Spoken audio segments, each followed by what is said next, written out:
we're obviously big fans of California. You live there.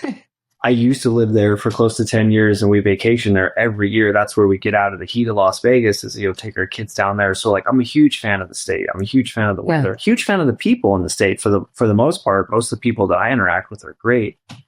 Not a big fan of the politics and the regulatory environment. I think it's super unhealthy for businesses. And I think you're seeing a mass exodus of California. Yeah. I mean, Chevron corporate headquarters, I mean, that was our home state for years. Yeah, and let's talk about that. They're out. Not only did Chevron's corporate headquarters finally move, which is sad because it's a beautiful building. Oh my gosh. Yes. So beautiful. You've got shortly here, Phillips, their refinery in Southern California is going to go offline. And then Valero's refinery is going offline as well. And between those two refineries, it's approximately 20% of the refining capacity in California. What do you think that's going to do for California? Again, and I did just read Phillips 66 got their last shipment in crude at the end of the month. So they will cease operations. I think it was October 16th. So they're totally done now. They're just mothballing the refinery. Exactly. As far as I know, no one's buying it. They're just shutting it down because it's too expensive to refine fuel in California, which is crazy for those people that aren't super familiar with our industry. Refining margins are the largest margins that you're going to get, unless crude oil cracks like 100 a barrel. Then you're doing great if you're upstream. Right. But I would say like refinery and everything after that, the margins are really made there. So if you can't make money refining fuel, there's a big problem because there should be plenty of money made there. Absolutely.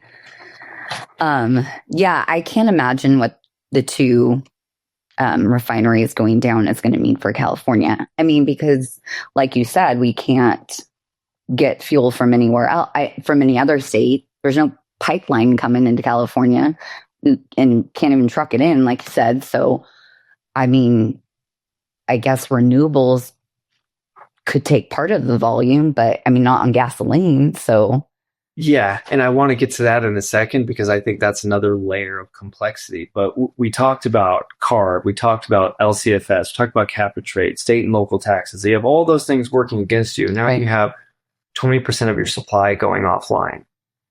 Demand isn't necessarily going to change. Yes, you have the advent of renewables and EV, but that's kind of forecasted out. You know how much market share that's going to erode or cannibalize. So demand's relatively stable. And now on top of all those taxes and programs and regulatory costs, you have limited supply. So there's a professor, Professor Misch in California, who talks about this endlessly and has done a lot of research on it. He benchmarks somewhere in the $8 per gallon territory unless something changes. Oh my gosh, that is just insane.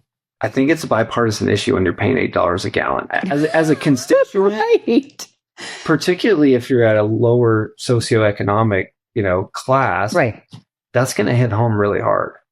And I can't imagine that you're going to be on board with the politicians or representatives that have put you in that situation. So it might be one of those situations where it has to get worse before it gets better. But are you seeing any inklings of California starting to backtrack on their strategy of net zero as they're facing $8 per gallon looming in the near future?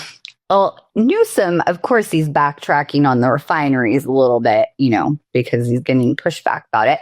But I mean, CARB certainly is not backtracking on anything. You actually go to the homepage of their website. It doesn't even say about CARB or anything. It's all EV this. This is their ZEB program. This is our future. And it's okay, well, we're not going to look at, a myriad of types of fuel to help reduce carbon emissions. It's just one way or the highway. You're not giving any, option to consumers. So I just don't, you're right. It might have to get worse before, which I can't imagine it getting worse. So I don't know. It's scary. Yeah. I mean, I say that tongue in cheek, I hope they backtrack on bad policies. Right. You judge a tree by the fruit that it bears. If there's no fruit there, why not change course? And we've seen little inklings of that where Newsom's starting to backtrack because he's losing the refineries. And I think they're allowing oil production to take place in Kern County, yeah. which is a rich oil region. And you got a lot of blue collar workers that can go out there and make a 6-figure salary if you just let them access the raw materials in the state and get those raw materials in a responsible way. So I'm hopeful that they'll change. I don't see a lot of political goodwill that would lead to that. But at a certain point, you have to realize that you've imploded your local economy and the public at large is upset with this issue and they want affordable energy. And you have to change some policies to allow that to, that environment to be created. Right now, they're going 180 degrees the opposite way. Right. Absolutely. So, and one thing about EVs that I love Tesla. I think it's an amazing product. Like as a product that was created, amazing. But it's a fossil fuel car. Yeah. Not just like the manufacturing process and how you get the raw materials to make an EV, but most people don't know where their power comes from. Right. It's not pixie dust that comes out of thin air. Largely natural gas and coal is where it comes from. So I'm totally fine with EVs, but please don't try to convince me that you're saving the world by driving EVs because I don't think that's reality. No, it certainly is not. I mean, just because it has no tailpipe emissions, I mean, yes, that's great. I guess that's what they've just chosen as the winners is hydrogen and, EV. Because there are no tailpipe emissions, but you just look at the life cycle and it doesn't really add up. Because I think it's very wrong for government to choose winners and losers, right? I think the free market should take that, and it's not just that you're subsidizing an industry, which okay, like if that's what you want to do, whatever. I'm not on board with that. But it's also that you're disallowing the choice of other things. Like you're saying that all heavy duty engines have to go to net zero. Yeah. When the entire trucking industry at large, it is impossible to do that. And it's counterproductive to do that for many reasons. Sacrificing cargo load, the fact that you can't run the trucks as often as you could on fossil fuels.